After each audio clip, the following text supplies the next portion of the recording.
Today, we are going to talk about conduction abnormalities and the nursing process, from AV blocks all the way to asystole. Electrical conduction drives mechanical contraction, which drives cardiac output and perfusion. Any conduction abnormality directly threatens how well your patient's heart pumps blood. Idioventricular rhythm is the ventricular last resort. The sinus and AV nodes have both failed, so the ventricles take over pacing at 20 to 40 beats per minute with a wide, bizarre QRS. Cardiac output is inadequate, perfusion is poor, and it can degrade into an agonal rhythm. Asystole is a complete flat line, zero ventricular activity, no pulse, no cardiac output. It requires immediate CPR and advanced life support, or it results in death. An AV block either slows or blocks the impulse at the AV node. First degree slows it, but every beat still conducts. Second and third degree block it outright, forcing the ventricles to miss a beat or beat entirely on their own. First degree AV block slows every impulse through the AV node, giving your patient a PR interval consistently over 0.20 seconds, though every beat still conducts. Common causes include high vagal tone, aging, digoxin, or beta blockers. In Vancomycin, the PR interval progressively lengthens, stretching more with each beat, until a QRS drops entirely.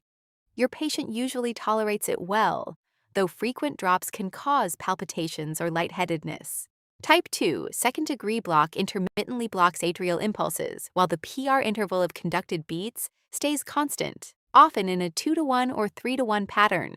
This one is dangerous. It can progress suddenly and unpredictably to complete heart block. In third-degree block, the atria and ventricles beat completely independently. No atrial impulse gets through at all. The slow ventricular rate causes syncope, shock, or heart failure, and it requires immediate pacing, temporary bridging to permanent. Compare them at a glance. First degree is a constant, delayed PR with no dropped beats. Benign.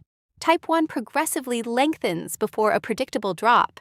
Type 2 stays constant with sudden, dangerous drops. Third degree is fully dissociated, two separate rhythms running independently. Treatment escalates with severity. First degree and type 1 get monitoring and medication adjustment. Type 2 and third degree need active rate support, though atropine is completely ineffective here. Idioventricular rhythm and asystole require pacing or CPR and ALS. Your assessment covers the full picture: physical exam findings like JVD and pulse deficits, health history of syncope or palpitations, medications including digoxin, labs for anemia and electrolytes, and the psychosocial impact on your patient. That builds toward 3 diagnoses: impaired cardiac output, anxiety, and knowledge deficit. Your interventions include continuous ECG and vital sign monitoring, maintaining therapeutic drug levels while watching for adverse reactions, correcting contributing factors like oxygen deficits or electrolyte imbalances, and a 6-minute walk test when indicated, all aimed at preventing cardiac arrest, heart failure, or thromboembolic events. To manage anxiety, stay physically present during arrhythmic episodes.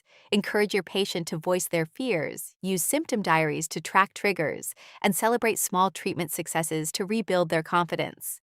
Before discharge, teach pulse monitoring and when to call the provider. Cover anticoagulant safety if applicable. Build an emergency action plan with family CPR training, and refer unstable or high-risk patients to transitional care. You'll know it worked when vitals are stable, episodes decrease, and your patient can explain their own condition and plan. In summary, recognize idioventricular rhythm and asystole as immediate threats requiring CPR and ALS. Grade AV blocks by PR interval behavior and dropped beats. Remember, atropine won't help type 2 or complete block, and support your patient with continuous monitoring, calm reassurance, and pulse monitoring education for home.